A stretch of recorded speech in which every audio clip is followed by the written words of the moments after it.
Bienvenidos a esta nueva conversación en Litoral Press TV. Hoy vamos a hablar de un libro que va a ser estrenado, va a ser publicado en los próximos días y que habla de uno de los centros de detención que hubo en nuestro país luego del golpe de Estado de 1973. Fíjese que el nombre se llama Derecho a Fuga y la bajada es Una extraña felicidad compartida. Habla del campamento de Chacabuco y su autor es el periodista, escritor Jorge Montealegre Iturra, que nos acompaña el día de hoy en Litoral Press TV, a quien le damos las gracias, Jorge, por estar aquí junto a nosotros. Jorge es además profesor de la Universidad de Santiago, periodista, y estuvo en el campo de prisioneros de Chacabuco, de quien trata, ¿cierto?, este libro. Cuéntenos, es bastante extenso. Sí. ¿De qué habla acá? Bueno, es extenso porque es una investigación de muchos años. Este es un libro que tiene 7 años de trabajo al menos, ¿no? Y se llama Derecho a Fuga porque tiene que ver con ese escape, con esa fuga no material en los campos de prisioneros, ¿no? Como una forma de enfrentar la adversidad, ¿no? En que la gente se cuenta cuentos, se cuenta chistes, hace teatro, hace poesía o canta, ¿no? Como una forma de no hundirse, ¿no? De elevarse, ¿no? Que es lo que se llama la resiliencia, ¿no? No sé si, mira, brevemente la resiliencia... Tenemos tiempo, así que por favor. Bueno, la resiliencia es una metáfora, ¿no? Es una metáfora que tiene que ver con los metales, ¿no? Cuando un metal tú lo aplastas, hay metales que tú los aplastas, ¿no es cierto? Y no se quebran, se hunden, qué sé yo, pero que en algún momento de nuevo vuelven, ¿no? De nuevo se elevan, de nuevo se levantan, ¿no? Y es una metáfora que se aplica a las personas que saben, que encuentran cómo enfrentar la adversidad. Y en el caso de los presos políticos, ¿no es cierto?, de cualquier parte del mundo, ¿no?, de Chacabuco también, pero de cualquier parte del mundo, una persona que ha sufrido mucho, que ha sufrido la tortura, que lo han pisoteado literalmente, que lo han hundido literalmente, hay un momento en que con el resto de las personas, comunitariamente, ¿no es cierto?, se empiezan a recuperar, a elevarse nuevamente y encuentran formas de escape y de enfrentamiento de la desgracia. Como el ave fénix. Como el ave fénix, ¿no? Se elevan nuevamente, se elevan nuevamente, reviven o sobreviven, ¿no es cierto? O resucitan algunos incluso, ¿no es cierto? Porque hubo un compañero que le contó un chiste y a lo mejor ese chiste evitó que se suicidara, por así decir, ¿no? Y ese es el derecho a fuga que usted habla, de ese derecho a escaparse, aunque sea mentalmente, a través de anécdotas, a través de conversaciones, porque claro, la libertad en ese momento estaba reprimida, estaba delimitada, pero ustedes podían fugarse mentalmente. Así es, con la libertad absolutamente restringida. Hubo lugares de prisión, no todos los lugares, yo creo que es bueno hacer la distinción, pero hubo lugares de prisión en que había una suerte de libertad de plática interna, ¿no? En que se formaba como un pueblo, una comunidad que se organizaba.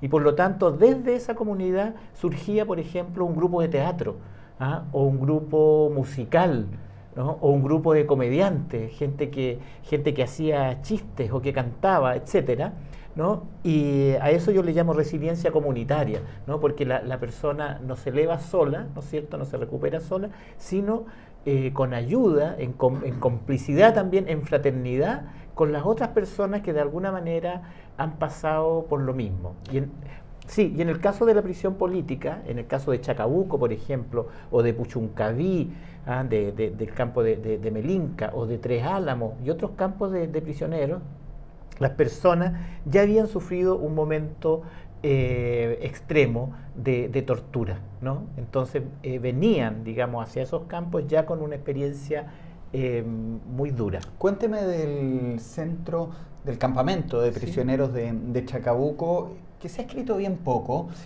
Hay mucha información de otros centros que fueron también aplicados luego del golpe de Estado, pero de Chacabuco se sabe poco y estamos viendo imágenes del Museo de la Memoria y los Derechos Humanos de este encuentro que tuvieron ustedes durante el año 2013. Háblenos de ello, que también forma parte de su libro, a tal punto que la portada muestra ahí lo que era el patio. Claro. La portada es un grabado de Adam Polixer, un arquitecto que estuvo preso, en Chacabuco. El Gato Gamboa, que fue Premio Nacional de Periodismo. El Gato Gamboa fue el primer periodista que a mí me pidió que escribiera una columna de opinión para el diario Mural. Ahí empezó mi periodismo, digamos. Pero mira, Chacabuco tiene una historia que vale la pena conocerla, porque fue una oficina salitrera, fue una oficina salitrera, un pueblo, una ciudadela cerrada de alguna manera para que se pudiera vigilar bien a los trabajadores, a quienes entraban y a quienes salían de la oficina salitrera. Luego después de la crisis del salitre, fue un pueblo fantasma, un pueblo que fue abandonado, ¿no? Y que después del golpe de Estado, a raíz del golpe de Estado, fue ocupado, ¿no es cierto?, por los militares como un campo de prisioneros, como un campo de concentración, con un lugar que era un gueto, ¿no es cierto?, cerrado con alambradas, con torres de vigilancia, con minas antipersonales por si a alguien se le ocurría escapar. Ocurrencia inútil, porque después las minas antipersonales venían del desierto, no era cosa tampoco de arrancarse, y tampoco porque no estábamos condenados, no sabíamos si íbamos a estar un día más o un año más en ese lugar, ¿no? Era un lugar de incertidumbre, vivíamos la incertidumbre. Pero Chacabuco tiene una característica distinta a otros campos, en el sentido de que esta oficina salitrera era un pueblo. Entonces era un pueblo con casas, con calles, que le llamábamos pabellones, ¿no? Y por lo tanto nosotros nos pudimos organizar en las casas, elegíamos un jefe casa, los jefes de casa elegían un jefe de pabellón, y todos los jefes de pabellón, así democráticamente también, elegían un consejo de ancianos, que le llamábamos. Mira. ¿Ya? Y este consejo de ancianos era como nuestro gobierno interno, un gobierno distinto al de los milicos, digamos, pero un gobierno que tenía un presidente de consejo de ancianos que podía ser nuestro interlocutor ante el comandante del campo, ¿no? Entonces el comandante del campo se entendía con este jefe nuestro, ¿no? Con este presidente de consejo de ancianos nuestro. Entonces esta organización que se dio, que era democrática, nos sacó el jugo a todos los prisioneros en el sentido de detectar talentos, ¿no es cierto?, para que el que podía enseñar algo enseñara, ¿no?, y el que no aprendiera. Entonces se hizo, entre comillas, como una universidad del desierto, se le llamó, ¿no? Pero otros, porque había actores, por ejemplo, prisioneros que eran profesionales, ellos armaron su grupo de teatro. Ángel Parra, por ejemplo, que estaba preso ahí, armó un grupo, un conjunto folclórico, un conjunto de música. Otros que eran buenos para el deporte organizaron ahí su campeonato de fútbol o de atletismo, incluso, en fin. Ángel Parra estuvo acá, estuvo en esta misma sala, y yo creo que dio la que debe haber sido su última entrevista, donde también hablamos de aquello. Ahí se forman estos lazos de amistad que perduran hasta el día de hoy. Usted cuando me está dando este relato, yo pensaba, no sé, y usted me puede decir si está bien o no, ¿era algo como lo que se vive o lo que ve uno en la película La vida es bella? En cierto sentido sí, si uno rescata esas zonas de humor que se dan en los grupos. Esa resistencia cultural, resiliencia. Sí, y en La vida es bella se da algo que también se daba en Chacabuco y en otros campos de prisioneros respecto de los niños, ¿no? Que era la mentira piadosa, ¿no? Esto de contarle al niño, por ejemplo, que el papá está trabajando en el norte, como que el papá anda en gira de negocio, así se llama una película de Kusturica, creo, ¿no?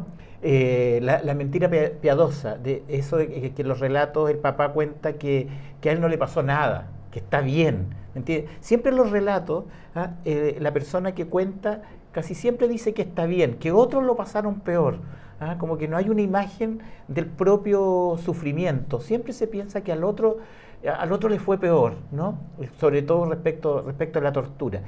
Y Chacabuco, que estaba muy lejos, en medio del desierto, las familias estaban muy lejos también, y era toda una odisea ir, por ejemplo, a visitar a los parientes, ¿no? Y había todo un tema con los niños que mandaban dibujos, que mandaban cartas, y no a todos los niños se les decía que el padre, que el hermano mayor, etcétera, o que el abuelo estaba preso. Revisé el libro, usted cita a La vida es bella en... Sí, bueno, sí, por esto de la mentira piadosa y también porque estos temas, hay personas que, ¿cómo decirlo?, que solamente se quedan con la versión de la memoria del horror, ¿no? Y no quieren que se cuente de alguna manera que en algún momento una persona fue feliz escribiendo poesía, por ejemplo, en el campo de prisionero, o cantando, o haciendo, o alegrando a los otros compañeros, o escribiendo una carta. ¿Ha tenido problemas por eso, Jorge? ¿Ha tenido gente que ha dicho, no, esto no había que contarlo, o no había que destacar esto y solamente mostrar la versión que usted me contaba? Directamente no, pero hay un documental que se llama Chacabuco, Memoria del Silencio, que hizo Alejandro Ancelovici, Gastón Ancelovici, ¿no?, que se presentó en un festival, y yo fui testigo de una persona que salió alegando, ¿no es cierto?, como que quería más sangre, ¿no? Y yo creo que había sangre, y había dolor, y hubo tortura, y eso no se puede esconder, no se puede omitir, y por supuesto que no es mi intención hacerlo, pero yo creo que hay que contar también esta otra cara de cómo sobrevivimos. Lo estoy viendo, ¿no?, en imágenes durante el año 2013. ¿Qué hizo en esa oportunidad? Lo veo recitando. Bueno, yo tenía 19 años cuando estaba en Chacabuco, y empecé a escribir poesía, y los compañeros de la organización, ¿no es cierto?, armaron un festival de la poesía y la canción, y yo participé con mis primeros poemas. Y me fue muy bien en el festival, ¿no? Hice un poema al choquero, que era un tarro, que era algo que podíamos compartir todos, que tenía que ver con la comida, con el agüita caliente, la choca guitarreada, le llamábamos ahí.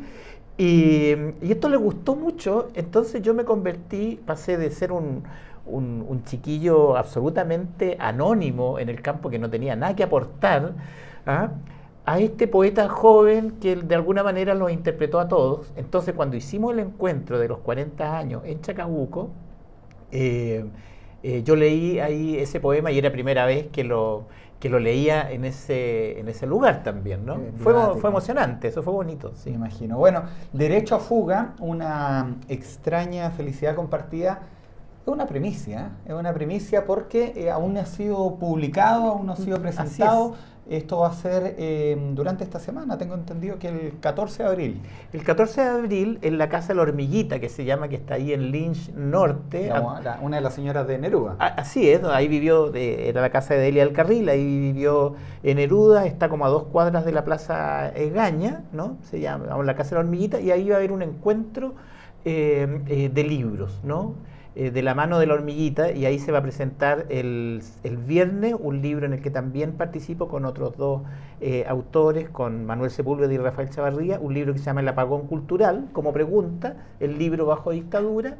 Eso el viernes, y el sábado presentamos a las 11:30 de la madrugada, vamos a presentar Derecho a Fuga, y luego yo voy a hacer ahí para expresos de Chacabuco principalmente un taller de testimonio para que los que quieran escribir sus recuerdos, digamos, sus memorias, tengan algunos tips de un escritor, digamos, que oriente a que puedan escribir sus relatos. ¿Y cuánto va a durar ese taller? No, ese taller será una hora al menos, pero ahí, de acuerdo a lo que suceda, nos pondremos de acuerdo para darle continuidad más adelante. Perfecto. ¿Solo para expresos políticos? No, es abierto y es gratuito. Es abierto, es gratuito. En ese mismo espacio va a haber talleres de encuadernación para niños, también gratuitos, y libros, libros de pequeñas editoriales, que van a estar al menos un 40% menos que en librerías. Así es que importante. Es un paseo bonito, además en una casa histórica. Esto es Michoacán, ¿no? Esto es Michoacán, se llama, la calle es Lynch, ¿no es cierto? Ahí usted me da la dirección, ya, y lo ponemos en no me la sé de memoria, pero no importa. Estará a media cuadra de Avenida Larraín. Día sábado 14 de abril del 2018, 11:30 de la mañana, en Michoacán, que era la casa de la Hormiguita, una de las mujeres de Neruda. Neruda. Como él. Y ahí vamos a estar poniendo los datos de contacto para que se vaya y se tome también contacto con Jorge para quien quiera también contar sus relatos y tener este derecho a fuga, una extraña felicidad compartida, que yo le agradezco, Jorge, que nos viniera a contar su relato. Pudimos tomar contacto a ustedes, finalmente. Pues. Gracias a ustedes. Costó encontrar a Jorge ahí, Sí, bueno. pero acá está y valió la pena la conversación. Muchas gracias, pues. Hasta luego. Estén bien. Gracias a ustedes por ver esta entrevista. Recuerden visitarnos en www.litoralpresstv.cl y estar atentos, por supuesto, a la repetición de esta conversación en los canales regionales que lo emiten. Saludando esta semana también a los televidentes de Iquique Televisión, que se han sumado también a las visualizaciones de estas conversaciones, pero también, por supuesto, a La Serena, Mejillones, Santiago, Puerto Montt, Chiloé, todos los canales que repiten también esta entrevista. Así que para ellos todos, un abrazo.